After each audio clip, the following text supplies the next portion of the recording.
வரைக்கும் எத்தனையோ case deal பண்ணிருக்கேன். But this is something peculiar. ஏமா இங்க யாருமா தேவி? நான் தான் தேவி.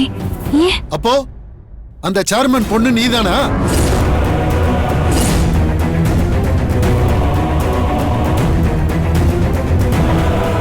ஏமா உங்க அப்பனுக்கு வெக்கம் மானம் சூடு சொரண எதுவுமே கிடையாதா?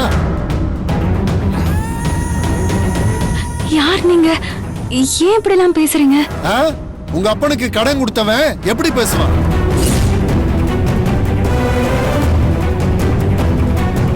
ஏமா காசை வாங்கிட்டு திருப்பி கொடுக்க வக்கீலனா உங்க அப்பா எதுக்குமா கடன் வாங்குறான்? ஏய் ஹலோ, திடீர்னு இங்க வந்து சத்தம் போட்டா என்னங்க அர்த்தம்?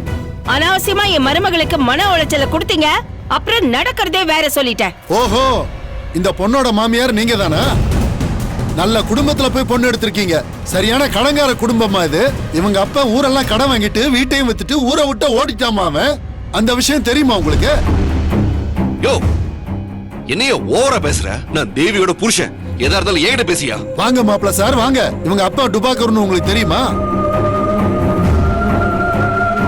மரியாதையா பேசு. பணம் வாங்கின ஆளை கோட்டை விட்டுட்டு இங்க வந்து சத்தம் போட்டா என்னையா அர்த்தம்?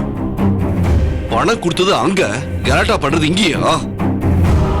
யோ, நீ அவங்களுக்கு கடன் கொடுக்கும்போது தேவி கூட இருந்தாளா? இல்ல இவள சாட்சி வச்சுதான் பணம் கொடுத்தியா? இல்ல இவ சாட்சி கையெழுத்து தான் போட்டாளா? யோ, என்னையா தேவையில்லாம பேசிக்கிட்டு இருக்க? முதல்ல கிளம்பு போ.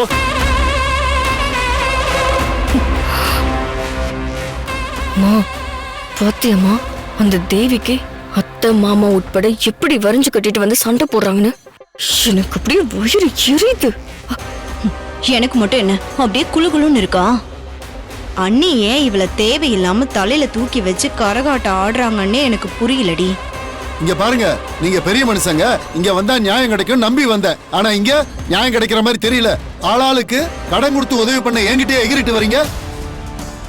இனிமே உங்ககிட்ட பேசி எந்த பிரயோஜனம் இல்ல. நான் வந்த வேலையை ஆரம்பிச்சிட வேண்டியதுதான். என்னது உன் வேலையா? அது என்ன உன் வேலை? காட்டு பாக்கலாம். என்ன மிரட்டுறியா? அம்மா, நான் ஒண்ணு மிரட்டலாமா? இங்க நடக்க போறதா சொல்றேன். அந்த பொண்ணை கூட்டிட்டு போய் என் வீட்டுல அடைச்சு வைக்க போறேன்.